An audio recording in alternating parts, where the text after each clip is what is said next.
Matanong ko lang si Orly, may baril ka ba? Yes, Your Honor. May service firearms po ako. Meron ka? Yes, Your Honor. May permit to carry yan? Yes, Your Honor.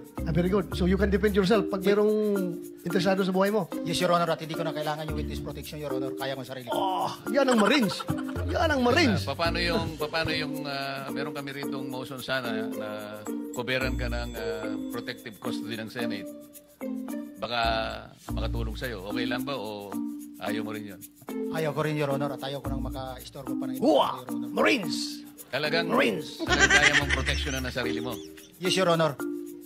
At may mga tropa naman ako na kayang dumipisa sa akin, Your Honor. Alam mo, Mr. Chair, yung branch of service ko talaga noon, hindi pa ako nakabunot ng Philippine Constabulary. Philippine Marines ako. Ganyan po katapang yung mga Marines. Kaya, Gusto mo pala pumunta ng Marines? kaso pagbunot ko, Philippine Constabulary na bunot ko, kaya PC ako. Naging PNP. Ba't di mo sinuli tapos bumunot ka uli? Sabi nila, yan ang kapalaran mo, huwag mong baguhin.